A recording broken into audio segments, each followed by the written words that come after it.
Hello dear students, welcome back to my YouTube channel study with Jyoti. तो आपने last lecture में देखा कि हमने कुछ प्रॉपर्टीज़ की थी, तो आज हम नेक्स्ट वाली प्रॉपर्टी करने वाले हैं जो कि आपकी है कि एक्सपेक्टेशन ऑफ लीनियर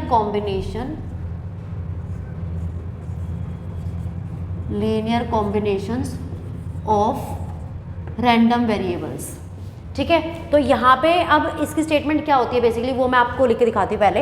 तो यहाँ पे आपके पास ये होता है, तो आपके पास स्टेटमेंट होती है कि सपोज हमने मान लिया late x1, x2 up to हमने मान लिया सपोज xn तक बी रैंडम वेरिएबल्स एंड जो आपके a1, a2 ठीक है, a3 अप टू an तक हमने मान लिया कुछ आर कॉन्स्टेंट्स, आर्बिट्रेरी कॉन्स्टेंट्स आप लिख सकते हो इनको।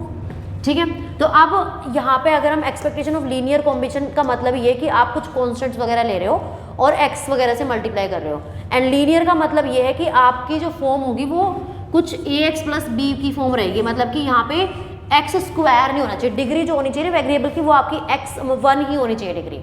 ओके, तो यहाँ पे हमारा क्या हो जाएगा, हम एक्सपेक्टेशन पढ़ रहे हैं लीनियर कॉम्बिनेशन की ऑफ अ रैंडम वेरिएबल्स। ठीक है, मतलब आपके पास काफी सारे वेरिएबल्स हैं, तो यहाँ पे जैसे मैंने x1 से लेके xn तक लिया है, तो यहाँ पे हमारी डेफिनेशन क्या हो जाएगी, e ऑफ आपका समीशन यहाँ पे आ जाएगा a i going from 1 to n।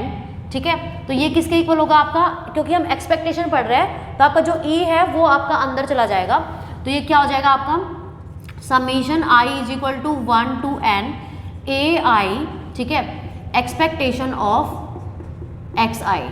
तो ये आपका फॉर्मूला है। तो अब हम ये सीखेंगे यहाँ पे कि आपका इससे ये फॉर्मूला आया कैसे। Okay, so let's start the proof. ये आपकी क्या थी, स्टेटमेंट थी, और ये हम क्या कर रहे हैं अभी इसका प्रूफ कर रहे हैं। तो हम LHS वाला पार्ट लेके चलने वाले हैं। तो LHS वाला मतलब e of summation i is equal to 1 to n ai xi। ठीक है, तो इसका मतलब यहाँ पे क्या है, देखो समीशन का मतलब पता है, जैसे कि मैंने सपोज समीशन xi लिखा है, इसका मतलब क्या है x1 plus x2 up to कहाँ तक जा रहा है, xn तक जा रहा है, अगर मेरा i going from 1 to n है तो।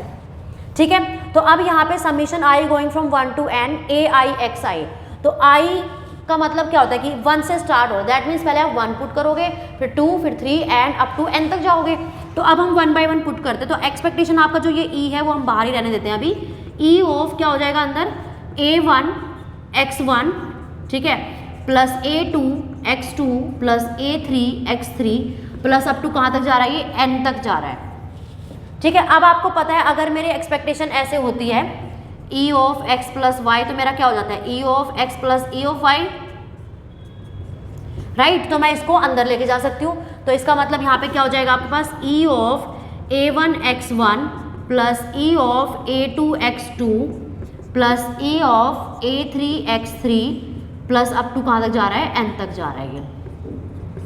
तो अब आपके पास एक और प्रॉपर्टी होती है कि अगर मेरे पास कुछ है, जैसे हमने अगर आपने लास्ट लेक्चर्स देखे होंगे तो वहाँ पे हमने कांस्टेंट वाली प्रॉपर्टी की थी, अगर हम मल्टीप्लाई कर देते हैं वेरिएबल से, तो यहाँ पे आपके पास होता था ax, आपका क्या बन जाएगा a e of x।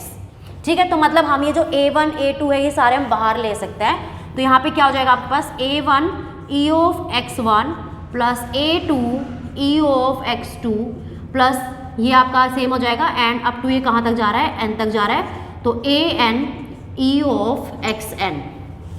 Okay, तो अब क्योंकि इतना बड़ा तो हम नहीं लिखेंगे ना, जैसे हमने ये x1 प्लस x2 की फॉर्म को हमने सॉर्ट बनाने के लिए समीशन xi लिख दिया, तो इसको भी हम अपना सिंपलेस्ट फॉर्म में समीशन लगा के लिख देंगे, जैसे हमने ये लिख रखा है यहाँ पे। तो ये आपका क्या बन जाएगा, देखो ये सारी टर्म्स आपकी क्या हो रही है, ऐड हो रही है, तो ऐड का मतलब है समीशन।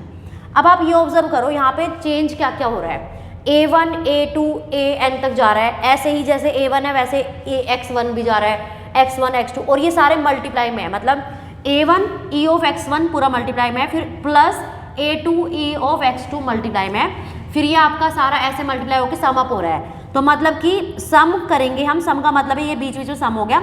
अब किसका मल्टीप्लीकेशन है, a का और एक्सपेक्टेशन का, तो मतलब आपका क्या हो जाएगा ai e ऑफ xi और i going from 1 to n। तो आप देख सकते हो हमें यही लेके आना था प्रूफ, है ना। तो ये आपका क्या हो गया RHS एंड हैंस क्या हो गया, ये हमारा प्रूव्ड हो गया। ओके स्टूडेंट्स, तो ऐसे हम लोग इसका प्रूफ करेंगे। मतलब सिंपली बस आपको ये लेफ्ट वाला लेके चलना है, आपको सिंपली क्या करना है, एक्सपेक्टेशन की प्रॉपर्टी लगानी है, एंड सिमिलर वे में आप सेम कर सकते हो ऐसे, ठीक है। अब देखो यहाँ पे ना आप सोचोगे कई बार कि मैं a को बाहर ले लूँ कि a तो कांस्टेंट है, ठीक है वो कांस्टेंट है, बट वो हर x के साथ चेंज हो रही है वैल्यूज, तो वो a1 a2 a3 है, तो वो आपका बाहर नहीं आ सकता, वो जैसे जैसे i चेंज होगा वैसे वैसे a भी चेंज हो रहा है। ओके, तो आप इसको बाहर नहीं ले सकते, ये आपका यहीं पे खत्म होता है। ओके, तो स्टूडेंट्स हम ऐसे करेंगे इस वाली प्रॉपर्टी को, इसका प्रूफ मैंने बता दिया आपको। तो अगर आपको कोई डाउट है तो यू कैन कमेंट।